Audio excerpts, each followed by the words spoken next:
Welcome to this explainer. Today we're taking a really fascinating trip back in time. Long before foreign colonizers ever set foot in the Philippines, early Filipinos had already established a rich, incredibly vibrant, and highly adaptable material culture. We're talking about ingenious survival tactics, stunning art, and brilliant engineering that were completely dictated by their environment. I am so excited to share this with you, so let's get right into it. Okay, let's dive into this. Here is our quick roadmap for today. First, defining early Filipino culture. Second, art and body adornment. Third, traditional clothing and jewelry. And finally, architecture and adaptation. Starting with Section 1, defining early Filipino culture beyond the basics. So when we talk about the origins of these early communities, we're really looking at a living, breathing response to the world around them. Culture isn't just a dusty list of artifacts, right? It's all the behaviors, the actions, the customs, and the values of a people. Early Filipinos didn't just survive, they learned to completely thrive by deeply interacting with each other and adapting to their lush tropical environment. They had a highly established, vibrant way of life centuries before any foreign ships ever arrived on their shores. To make sense of all this rich history, it helps to put things into two buckets. On one side, you have non-material culture, the intangible stuff like government, faith, education, and language. But on the other side, you have material culture. These are the tangible things you can actually touch: the homes, the clothing, the food, and the tools. In this explainer, we're going to focus heavily on that tactile, fascinating world of material culture, specifically through art, clothing, and architecture. Moving right along to Section 2. Art and body adornment, the human canvas. These early ancestors literally used everything around them as a medium for expression. I mean, you can actually see their artistic skills carved right into the remains of their daily tools. They didn't just make weapons to hunt or fight, they made them beautiful. Everyday items like bows, machetes, and spears were heavily carved with intricate designs. They even carved pictures onto bones, wood, ivory, and animal horns just to decorate their homes. And they were absolute masters of colorful embroidered clothing, a tradition that is actually still proudly kept alive in various parts of the country today. But get this, their art wasn't just on wood or cloth, it was quite literally on their own skin.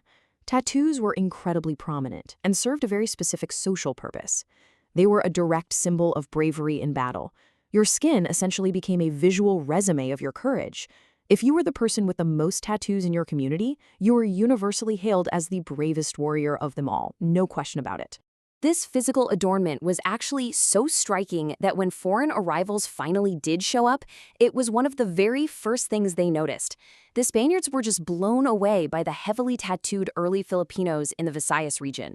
They were so amazed they named them the Pintados, which translates to the painted ones. Now, what's really interesting is how they approached dental aesthetics. Down in the Visayas region, they had a tradition called pusad, or halope. They would literally adorn their teeth with gold jewelry and decorations. Just imagine a warrior smiling and flashing a mouth full of intricately placed gold. It's a stunning example of how wealth, beauty, and physical adornment all intersected in their daily lives. All right, on to Section 3, traditional clothing and jewelry, dressing for the climate. Let's take a look at how their daily wardrobe evolved right alongside their mastery of local resources. At first, clothing was purely functional and completely driven by basic survival. Early ancestors relied on what was immediately available, wearing garments made from dried animal skins and tree bark. But over time, as their skills really advanced, this evolved into weaving and tailoring beautiful, highly colorful textiles. Let's walk through exactly what they wore to beat the tropical heat. For the guys, it started with the kangen, which was a sleeveless and collarless top paired with a lower garment called a bahag. To top it all off, they wore a head covering known as a putong. For the women, the top garment was called a baro, paired with a skirt known as a saya, though if you were in the Visayas, you'd call that skirt a patajang. Everything was breathable, practical, and perfectly suited to the hot weather. But here is a really fun contrast for you. While they dressed practically for the heat and walked around entirely barefoot because footwear simply wasn't a thing yet, they absolutely loved to accessorize. They were incredibly fond of heavy jewelry. We are talking necklaces, rings, earrings, and a very specific bracelet-like piece worn by women called the kalambiga. So, no shoes, but absolutely dripping in beautifully crafted jewelry. Let's move to Section 4 and see how this builds into architecture and adaptation, engineering for survival. So now we're transitioning from personal style to the massive structures they actually called home. The evolution of their housing is like a perfect timeline of human adaptation. Initially, our ancestors lived a totally nomadic lifestyle. They had no permanent homes and constantly moved to find food. For protection, their first real shelters were just natural caves. But eventually, a huge shift happened. They began engaging in farming, fishing, and raising animals. Because they were finally staying in one place, they needed permanent shelters. So, they started engineering and building custom houses, like the classic bahay kubo or nipa hut, making them out of light materials like kogon grass and bamboo. And this brilliantly illustrates just how incredibly adaptable they were. They didn't just build one generic type of house. They built exactly what the environment demanded. Take a look at this breakdown. Up in Batanes in the Babuyan Islands, they built houses low to the ground using heavy stone and small windows to survive brutal, frequent storms.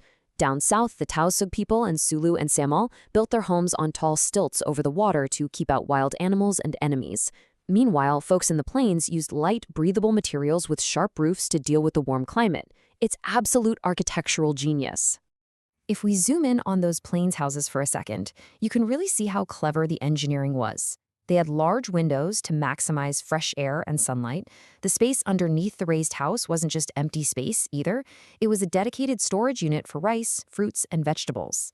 And my absolute favorite feature, removable stairs. When the residents went to bed at night or left the house, they literally just took the stairs away. It was essentially an ancient home security system to keep intruders out. Now, architecture wasn't purely about survival, right? It was also heavily tied to social hierarchy. In the Maranao communities down in Mindanao, architecture scaled all the way up into grandeur. People of high status, like sultans, lived in massive houses with incredibly high ceilings. This magnificent structure is called a torgon. And there is a very specific number associated with this grand architecture: 7. A traditional torgon usually featured 7 beautifully carved wooden beams surrounding it, 5 in the front and 2 at the back. These beams, called penalong, were not just structural. They were beautifully carved with intricate designs of ferns and serpents. It was the ultimate display of wealth, power, and art, all combined into a living space. Finally, Section 5, Conclusion, the legacy of ingenuity. Let's take a step back and look at the bigger picture of what we've uncovered today. So the absolute crucial point is this. Early Filipino culture was not primitive, waiting to be discovered. It was incredibly rich, deeply established, and vibrantly alive long before any colonizers arrived. Every single piece of their material culture, from the sharp roofs of their houses to the gold in their teeth, was a direct, brilliant adaptation to their specific environment. They used art, clothing, and architecture not just to survive the elements, but to express their social standing, their bravery, and their identity. They were true master adapters and artists. I want to leave you with this thought to chew on.